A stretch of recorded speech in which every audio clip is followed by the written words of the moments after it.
நமோ ரமணாய நலம் பெற வாழ்க, விமோச்சனமெய்யன் விரை மலர்த்தாள் வாழ்க. நமோ ரமணாய நலம் பெற வாழ்க, விமோச்சனமெய்யன் விரை மலர்த்தாள் வாழ்க. Towards one side of the temple, about 300 yards away, there's an outcrop of rock called Pavalakundru. It means coral hill in Tamil, but it's not coral, either pink or material. It's a little granite outcrop. And that's where Bhagavan went in 1898 to stay, and that's where his mother eventually found him. He didn't stay there for long, but it's a significant place because it's the place where his family finally caught up with him. I'm sitting in the Mantapam of Pavalakundru temple because this is one of the several shrines or temples in Tiuruvannamalai that Ramana Maharshi stayed before he went up onto the hill and stayed first at Virupaksha cave and then Skandashram. Why did he come here? I think most of his moves in the early years at Tiuruvannamalai were motivated by a desire to avoid people who were pestering him, either to give him food or to try and make him do things. I think this particular move was a consequence of undue attention he was receiving in the Arunachalaswara temple. He decided just to get out of the main temple and be in a place where he was a little less accessible to ordinary people. When he was here, I think Palaniswami wasn't a regular because Bhagavan has mentioned on a couple of occasions that he used to beg for his food here, bring it back and eat it here. This particular shrine is famous in local tradition because it's supposed to be one of the places that Parvati did penance, after the conclusion of which she became one half of Shiva's form in the Ardhanarishwara. There's an image of Shiva Parvati inside in that form. The temple itself has had a somewhat checkered and violent history. The building that Bhagavan occupied a small part of in the 1890s, he said was only about 50 years old, and that the previous building had been demolished during a major battle, which I will talk about later, in the mid-18th century. The building that Bhagavan himself occupied, and in particular one tiny room that he sometimes stayed in, seemed to have disappeared. The current structure you see here was part of a renovation that was done by Ramanashram 2004. They completely cleaned up the front entrance, they added a couple of extra statues, and all the land around the main shrine has been cleaned and a retaining wall built. In Bhagavan's day, he spent a lot of his time in a very small room, which was sometimes locked. Occasionally, Palaniswami would lock him in. His mother, occasionally, when she was here, she would lock him in. And then they would just go off to town, and Bhagavan would sit in a kind of samadhi or withdrawn state inside this tiny room up here. Now, in the Ramana biography, this place is primarily famous because this is where his mother finally caught up with him. When I was at Guru Merton, I described how his uncle, Neliyappa Iyer, had convinced himself that Bhagavan had taken up residence in Tiruvannamalai and didn't want to return to Madurai. His mother thought that if she came and made an appeal herself, she might be able to persuade her son to come back to Madurai and somehow rejoin the family in some capacity.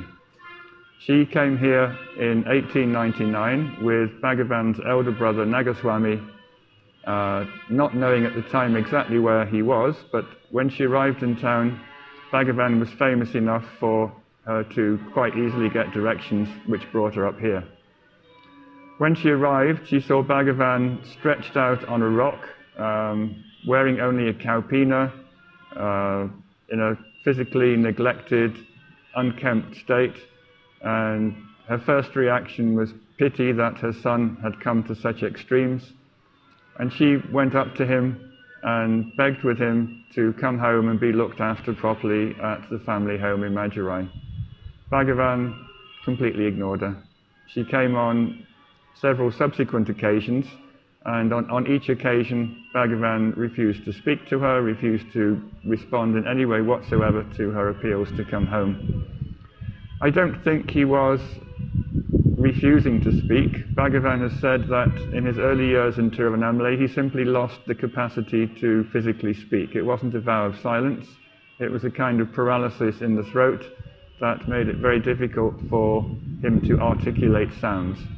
On the few occasions that he did speak in those early years, the noise he made was a kind of guttural, kind of clearing the throat noise, and he only saved it for emergencies, of which there weren't very many. Most of the time he just preferred to keep quiet because it was such a great effort for him to make any noise at all. On one of the many visits that the mother made, she began to despair that Bhagavan would ever come back or even speak to her. So she burst into tears. This, I think, was a little bit too much for Bhagavan. Up till then, he'd just been sitting impassively, ignoring all her requests. But when he saw his mother crying like this, I think he had a little attack of emotion himself. So instead of sitting there impassively, he got up and walked away. After he'd walked away, somebody said to him, "Your mother's come a long way. She's asked you a very sensible question. She is your mother. She wants to know if you're willing to go back to Madurai and be looked after by your family. Even if the answer is no, at least tell her no, and then she knows where she is." So Bhagavan, who, as I said, was not speaking at that point, got out paper and pencil and wrote a very famous few lines in Tamil, which you can now find painted on the side wall of this mantapam over there. We are now looking at an addition that Ramanasramar made about 10 years ago when it completed the latest renovation of the temple. They put a painted wall in here which said that this was the first teaching instruction Bhagavan ever gave out, and it was this message to his mother. Down at the bottom there's the English translation which reads, "The ordainer controls the fate of souls in accordance with their past deeds. Whatever is destined not to happen will not happen, try how hard you may. Whatever is destined to happen will happen, do what you may to stop it. This is certain. The best course, therefore, is for one to be silent." Namo Ramanaya Nalam Peravalga Vimochanamayan Virai. Now that particular translation is somewhat elliptical, somewhat obscure, and very philosophical, but it encapsulates an idea that Bhagavan insisted was true throughout his whole life. This was the first time he ever articulated it, and what it is this, that every action that your body performs during your lifetime is part of a preordained script, and that script is issued to you by Ishwara. Ishwara is the personal god of Hinduism. He said that everything from the smallest activity, picking up a cup, where you go, where you live, who you meet, these are all scripts that have been issued to you, and that you have no choice about the things that you have to do in your life, the events that you have to experience. He said the one true choice that you have in your life is to understand that you are not the person inhabiting the body, that you are not the person performing the actions, that your true nature, your true identity is self. And he said if you make that choice, if you make that identity on a moment-to-moment basis, then you transcend your destiny, because destiny only belongs to the body. So what he is saying in effect to his mother is, this particular body has a script. This script has been issued, it's immutable. The script of this body is that it doesn't go back to Madurai. Therefore, what else can we do except sit quietly and accept that this is what's destined to happen? Now this gets us into the realms of all kinds of philosophy, which Bhagavan quite clearly shows at a quite tender age. He was a teenager when he wrote this, that he had fully mastered. He took the philosophical line that the Saiva religion of South India takes, and which several other branches of Hinduism do, that reincarnation takes place, that karma accumulates through actions performed during your life, and that those actions are the basis for your future birth. Now, what's interesting about the variety of this philosophy that Bhagavan seemed to adhere to is that he said that there is a personal God. He called this God Ishwara, and he said that this God, in between each life, studied all the pending karma that was available, and he arranged it in a particular way so that the person would have the maximum possibility to make spiritual progress during the next life. So Saivism is not a religion of punishment. It's not a random, some things have consequences next life, some things several lives down the line. Bhagavan said that all your accumulated karma is somehow inspected by Ishwara between each birth. Ishwara will then make a script for you out of love rather than out of revenge, which he feels can give you the maximum possibility of gaining a better understanding of who you truly are. Now, one interesting example that Bhagavan gave of this was when he was still at Skandashram. He compared it to a man who travels from village to village giving a slideshow. He said the man might have thousands and thousands of slides in his collection, and that he decides what are the villagers in that particular place most interested in, what will entertain them the most. So he might pick out his 36 slides, he'll put them in a particular order in his projector, then he'll take them to the village, and from that moment on, the sequence in which the slides are projected is fixed. There's a massive warehouse of slides he hasn't used, but he's actually used his judgment to take out a selection, put them in a projector, and project them in that particular order. So Bhagavan said this essentially is the role of Ishwara, that in between lives you have a vast warehouse of karma, out of which he will pick certain events, he will arrange them in a certain sequence, and then that's your life, that's your destiny, that's what you have to do in that particular life. Namo Ramanaya Nalam Peravalga Vimochanameyyan Virai. So Bhagavan's mother went back to Manamajirai, where she was staying, unsuccessful in her attempt to bring her son home. But I think that was the start of a series of regular visits.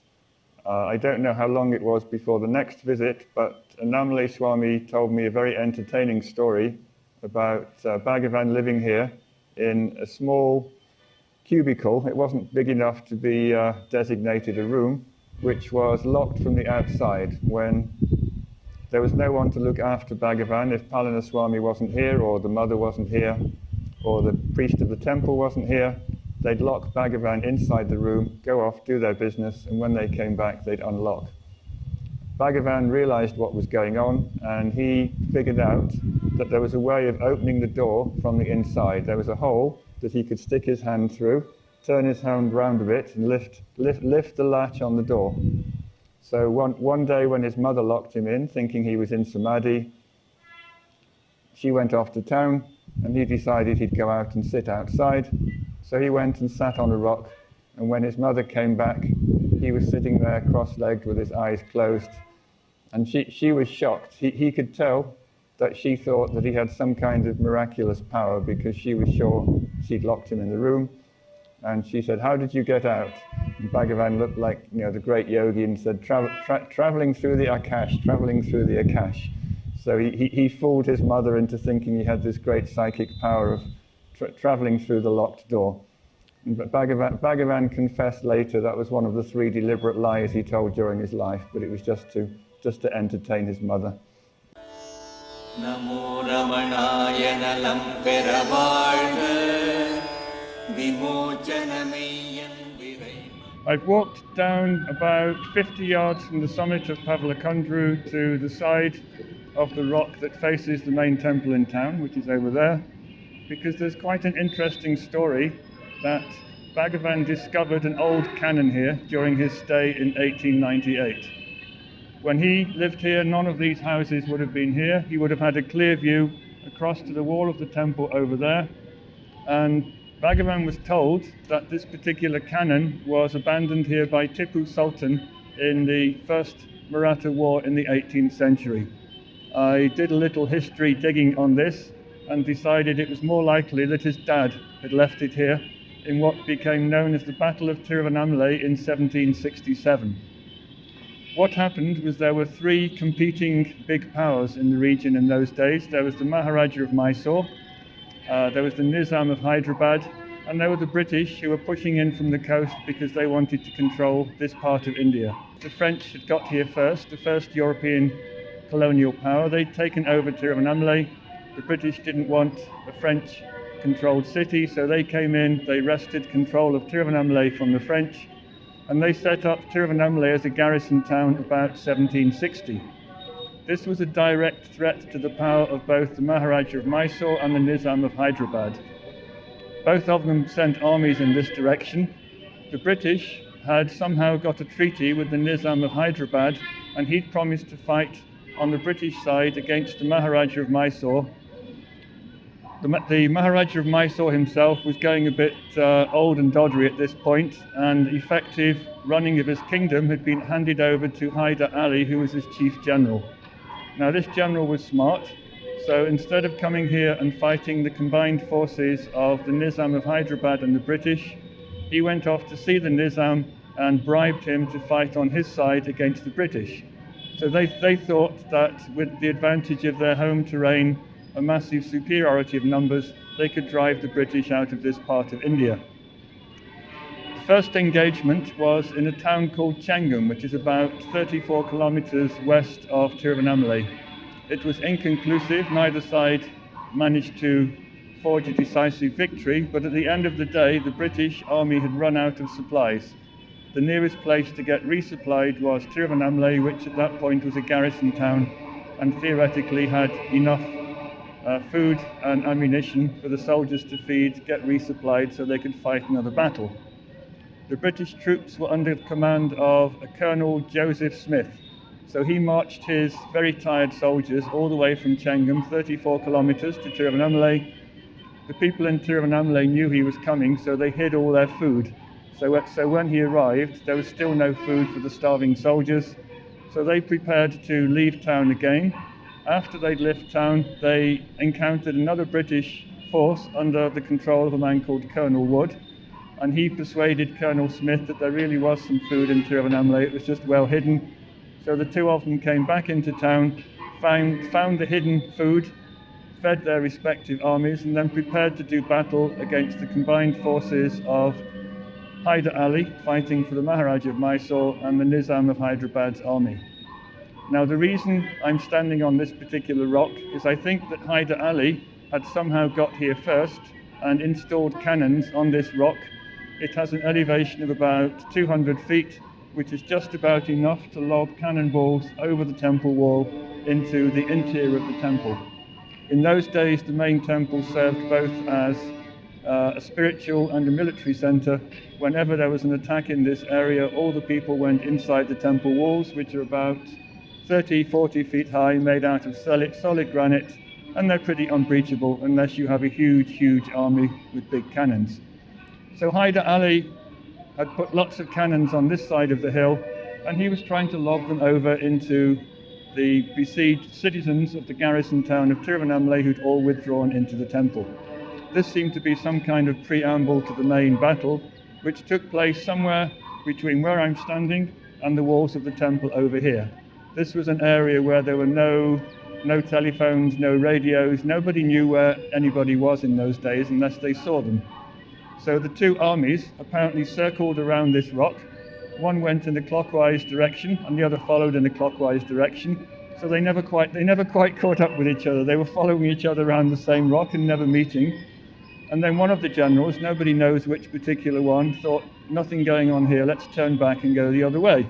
So then, instead of going this way, one of them went back, and the battle took place somewhere down here. And according to the military reports I've read, the British had about 6,000 or 7,000 soldiers, but they were very well-trained European professionals. The two combined Indian armies had about 70,000. The Indians should have won, but somehow they completely mismanaged it. The British army chased them out of town and did it so quickly and so effectively, most of their cannons were left behind on the lower slopes of this rock. The British military reporter who wrote up the battle account said he found 57 of Hyder Ali's cannons scattered around the battlefield, which were big prizes in those days. They were taken away either to be remelted or reused, but one he missed was somewhere within 10 yards of where I'm standing, and in 1898, which was 130 years after the battle, Ramana Maharshi was just wandering around this corner of the rock when he stubbed his toe on this piece of metal, and being a curious man, he poked around and found one of Hyder Ali's old cannons still buried under the mud. He called in the government, and they dug it out and they took it off, and they put it on display in the municipal office in town, and apparently it was deemed to be too great a treasure to end up in a small little town like Tiuruvannamalai, so it was eventually carted off to Chennai and put on display in the Chennai Museum. I've had a look at the photos of the Chennai Museum cannons. There's lots and lots and lots of them, and none of them says where it comes from, so I'm not sure which particular cannon there is the one that was dug up here, but there's a whole row of them in the Chennai Museum, and one of them is found on this rock and was dug up or discovered by Ramana Maharshi in 1898. Namo Ramanaya Nalam Peravazhga விமோச்சனமெய்யன் விரைமலர்த்தாள் வாழ்க. நமோ ரமணாய நலம் பெற வாழ்க. விமோச்சனமெய்யன் விரைமலர்த்தாள் வாழ்க. நமோ ரமணாய நலம் பெற வாழ்க. விமோச்சனமெய்யன் விரைமலர்த்தாள் வாழ்க.